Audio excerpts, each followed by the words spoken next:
IDCOMTO Secretariat, Attorney Joseph Noel Estrada, the Chief Legal Counsel. From the Alliance of Concerned Teachers, Ms. Marvin Joy Tesorero of ACT-NCR. From the National Head Teachers Associations of the Philippines, Mr. Dino Busili, its president. And from the Narvacan National Central High School Robotics Team. That would be all for now, Mr. Chairman. Thank you, Comsec. Next matter on our agenda will be the consideration and approval of the minutes of the committee meeting held on Feb 21, 2023. Comsec, has the committee distributed the minutes of this meeting to all members at the appropriate time? Yes, Mr. Chairman, the committee has provided each member of this committee with a copy each through the email. Mr. Chair, Yes, Honorable Yes. may I move to dispense with the reading of the minutes since every member have already have the copy prior to our meeting and approve the same, Mr. Chair. Second.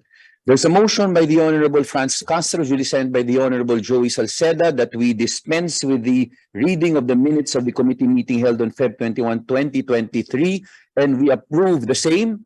Is there any objection? Chair hearing none, same is approved. With this, we now move to the... With this, now we proceed with the next matter on the agenda, which is the consideration and approval of the substitute bill on the Teaching Career Progression Act. Substitute bill on House Bills number 1580-3554, an act institutionalizing the career progression system for public school teachers. With this, with the permission of the members, let me, again, we have discussed this already, but let me again outline what has transpired in the past few committee meetings. First, currently, the setup for the Department of Education, and this can be confirmed or contradicted by any member from the any representative from the Department of Education. Under the current setup for career progression, we have everyone starts as teacher 1. So teacher 1, teacher 2, teacher 3. After teacher 3, the person now has to choose whether he or she will choose the classroom teaching career line or the school administration career line. If classroom teaching career line is chosen, the next step is master teacher 1.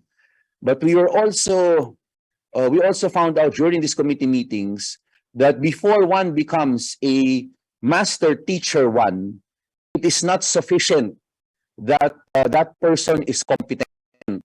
Including criteria is that there are at least 6 teachers, teacher 3 individuals for that particular subject. Second, if one will now choose the other path, the school administration career line, the first step could be the head teacher 1. This usually happens for those small schools in school divisions offices wherein there will not be a career path.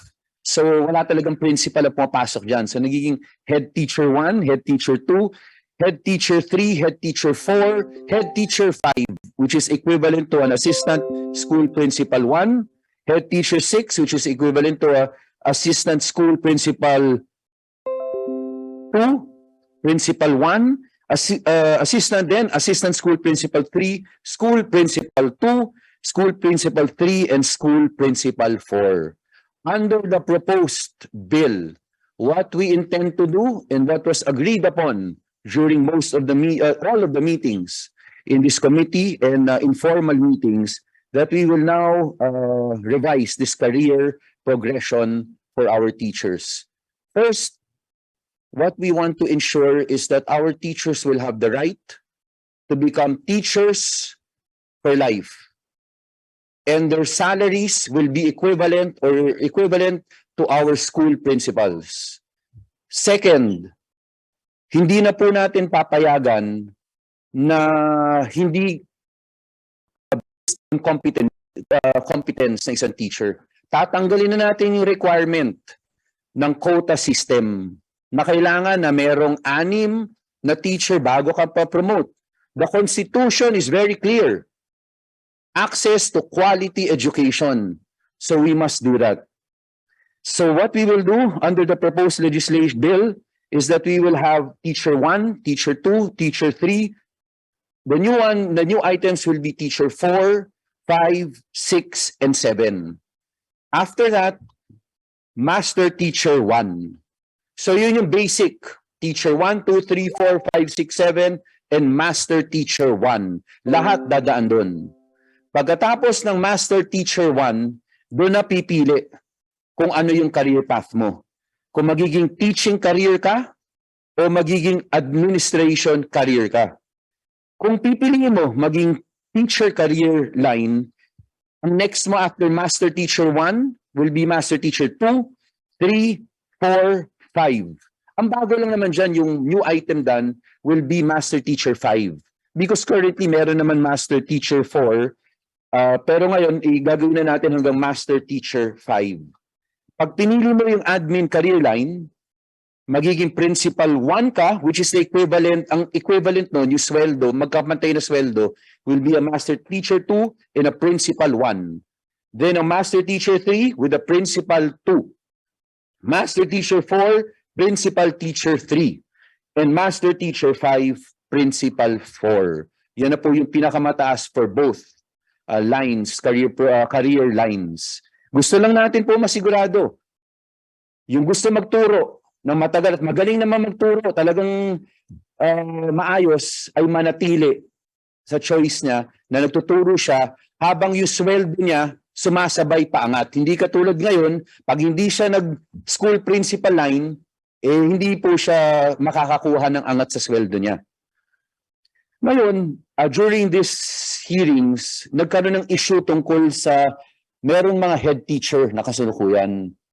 Base po dun sa unang hearing po natin, ang lumabas po dun ay meron tayong about 3,000 lang na, 3 to 4,000 na head teachers.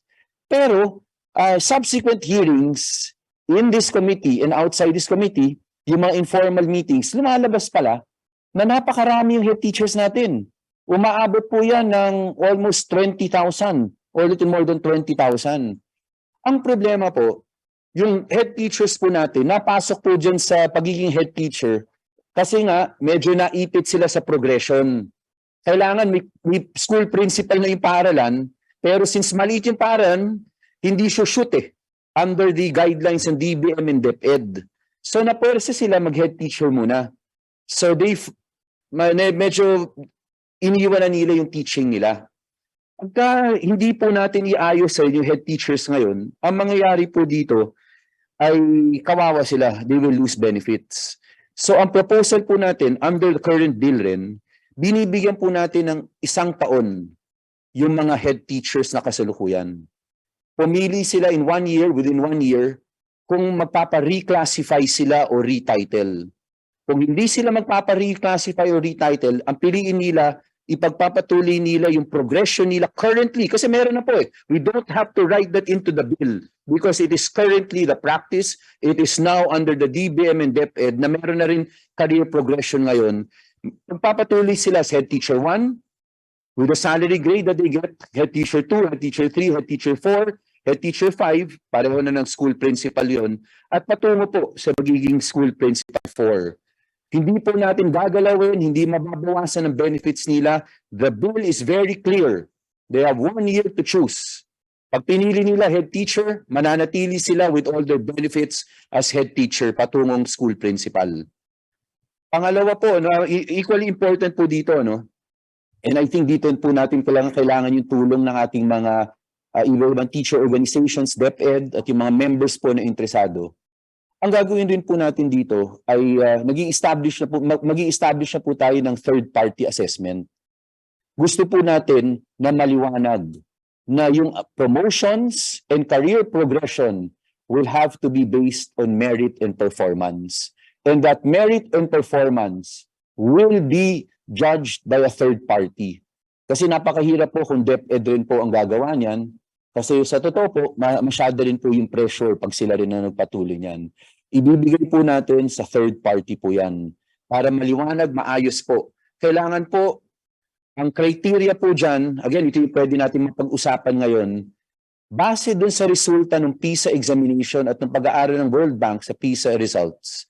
Ang lumalabas po ay yung mga teachers po natin na dumiretso po sa career nila bilang sa teacher education ay mas maganda pa po yung performance ng mga estudyante sa ilalim ng mga nandun sa mga subjects po na hindi teacher education. So hindi content-based. Kaya siguro yung assessment should really be majority po should be on the content-based, hindi yung pedagogical. Kasi yun naman po ang hinahanap natin yung quality of education. Again po, nandito rin po yan sa bill. But again, before we pass, there may be suggestions on that particular matter. Siguro po, sa kahulihan nito, before we approve this bill today, we will have some amendments to the substitute measure.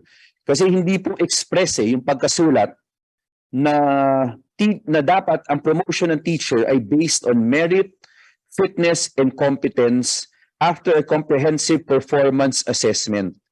Natural vacancy, quota, ratio, and proportion, and the like shall no longer be considered or be the basis for promoting teachers.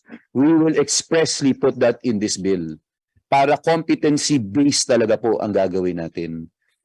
Marahil po, lahat naman tayo inaabangan ito at gusto natin matagal na po natin pinag-uusapan to, hindi lang naman itong kongresong ito.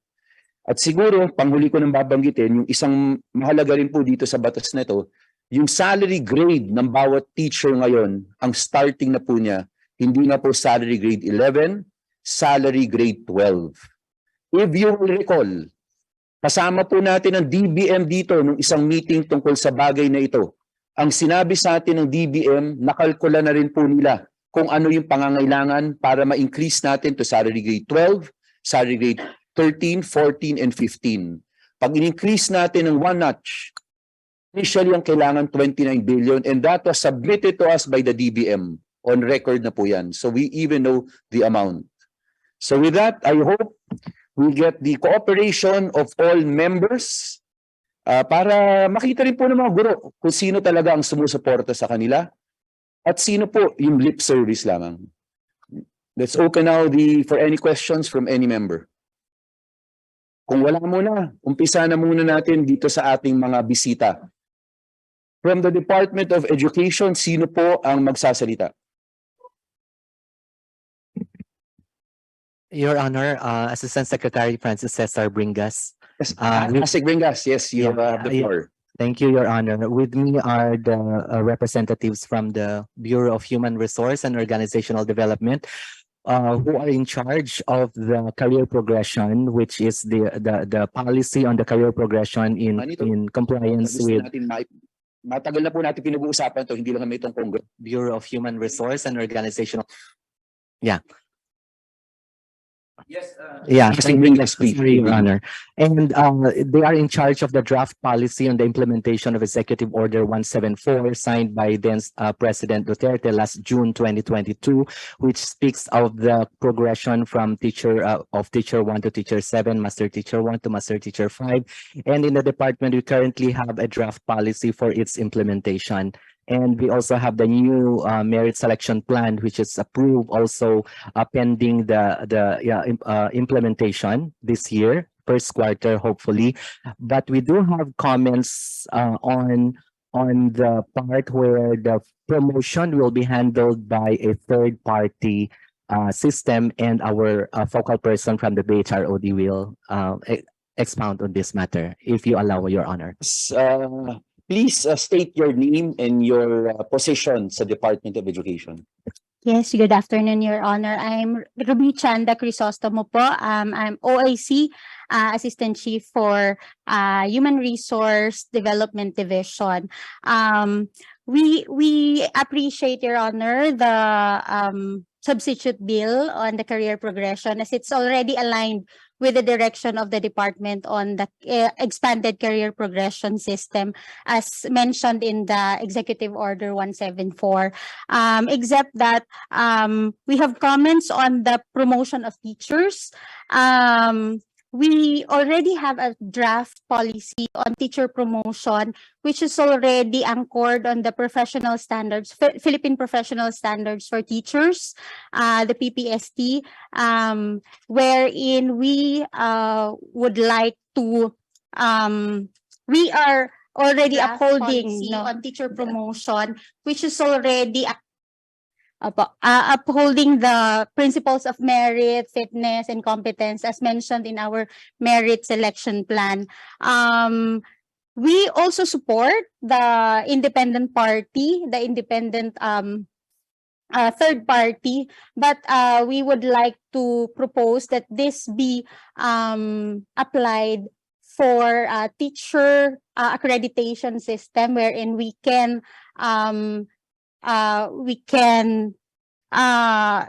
really assess our teachers whether they are beginning, proficient, highly proficient, and distinguished for purposes of teacher accreditation, but not necessarily for promotion for from teacher 1 to 2 or 2 to 3 and so on and so forth.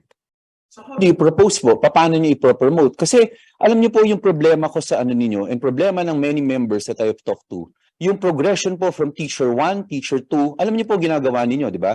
Ang part po ng requirement ninyo, una, kailangan nag-MA. Kung hindi man nag-MA, may certain number of units. Pag binasa niyo po yung report ng World Bank tungkol sa teachers, tungkol sa PISA examination, isa po sa nakalagay po doon, ang Pilipinas po, bemedaled yung ating teachers. Ang highest po na professional development ay mga teachers po sa Pilipinas.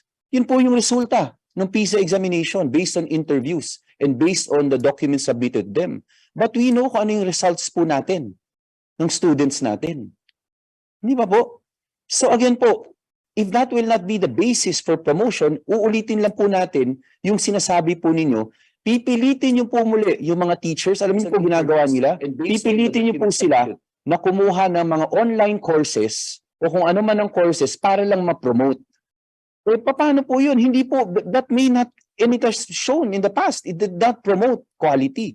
Unless po mali ako, no? You can correct us anytime, wala naman akong problema. Pero yun lang yung nakita ko sa report ng World Bank based on their exit interview ng PISA examination results. Ang mga teacher po natin kailangan mag-masteral para na-promote sila po, di ba? Pero yung results po sa PISA hindi rin po ganun kaganda. So hindi ba ang titingnan po dapat natin sa promotion should be based on not on that matter po, kasi sabi nga ng teachers po natin, sabi rin sa ito rin yung isang pinuna sa World Bank report. Kung titingnan po ninyo, I'm sure na nakita nyo na yun. Ang isa pang sinabi, napakahirap po ng pinapadaan natin sa teachers. We require them 5 to 6 hours a day of teaching. Hindi pa po yun. Tayo pa pinakamaraming subject sa lahat ng mga bansa. Pero yung results po natin, ito pa rin. That is why we wanted sana talagang ayusin na po natin. Kasi yung pag-uusap naman ng access, madali naman po yun. Talagang it's a function of funding . Pero yung quality na po, doon na po tayo patungo. Yun lang ang gusto namin pag-usapan. And quality po necessitates our discussion on teacher promotion. So paano niyo po gagawin? Pareho pa rin ang proposal niyo ng teacher promotion? Mr. Chair, under the proposed policy for the progression of teachers is not really about promotion but more on reclassification based on the merits of individual teacher. Wala na po tayong ranking against other teachers because it is purely based on the professional standards for teachers, which contains in part several indicators of the competence and skills of expected of a teacher 1, teacher 2, teacher 3, teacher 4, and so on. So it's no longer based on education. In fact, in the new guidelines, we have already provided lesser point system for education, unlike before where we go up to or 20.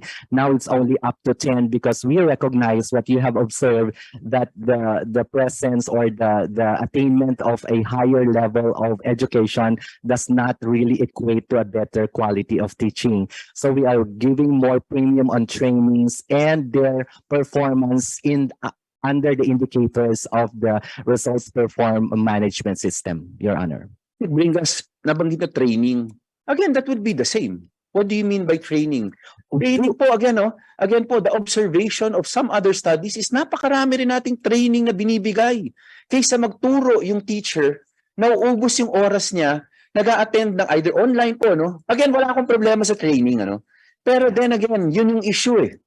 And we just want to correct this. Gusto natin bawasan subjects, gusto natin bawasan ang load ng teachers, gusto natin, ang ginagawa lang po nila talagang nakafocus sa pagtuturo. Pero kayo nagbanggit training. So ano na naman itong training na ito? Your Honor, we have the National Educators Academy of the Philippines under the HROD as well. And ongoing now is the transformation of the NAIAP, so that all trainings must be aligned with the requirements of the Philippine Professional Standards for Teachers. So all trainings that will be conducted or that will be attended by teachers must be accredited by the National Educators Academy to make sure that these are aligned with the professional standards for teachers. So that would be for the NAIAP. And for the number of subjects that you mentioned, Your Honor, the curriculum and teaching strand of the department is currently reviewing and revising the K-12 curriculum. We are starting with the Key Stage 1, that is kinder up to grade 3, and we are looking into the direction of really minimizing the number of subjects for the Key Stage 1, Your Honor. Kasi bring us, baka just to enlighten us, when you talk about yung training sa NAIAP, in fact, this last Congress, tayo po under the Excellence in Education, Teachers Education Act, tayo po nag-institutionalize nung NAIAP, if you recall. Kung maalala po natin, ang basis dapat ng NAIAP is upskilling. And kunyari yung binanggit po ninyo kanina, yung medyo hindi up to par, yun yung sinasabi ninyong magkaka-training. So hindi magiging requirement na mag-training ka para ma-promote. Hindi ganon. May assessment muna bago mag-training. Is that correct? Yes, exactly, Your Honor. So there is going to be a competency assessment of all the teachers, so that on the basis of the results of this assessment will be the training that each teacher needs to undergo, so that the quality of teaching will improve. Yes. With that, sa akin po, of course, the members will ask you questions, I'm sure. Sa akin na po, i-submit it to us. We can pass this morning subject to that amendment. Now, with respect to teacher promotion, we will that may be considered together with the third party. Yes, Your Honor, our position is for the independent third party to be part of the accreditation of the different levels of proficiency, but the promotion itself will remain as they are provided also in the ORA, that is for the civil service, and requiring each agency to have their own human resource and merit and promotion system in compliance with the ORA, Your Honor. Which will no longer be based on academic background, meaning yung mga MA nila and doctorate, which will no longer be based on the number of trainings or seminars that they attend before they are promoted. Is that correct? It is largely based on their compliance to the Philippine professional standards for teachers, Your Honor. Yes. When you say largely, parang may palusot na. Oh, yes. Of course, Your Honor, there are positions in the department that will also require a master's degree. Like, for example, a supervisor must have a master's degree, things like those. But for teachers, they will not. The master's degree is definitely not a requirement. But all others equal, it will provide an edge to a particular applicant. But then, it's no longer a competitive promotion, Your Honor. Under the PTSD, it is largely based on your own merits.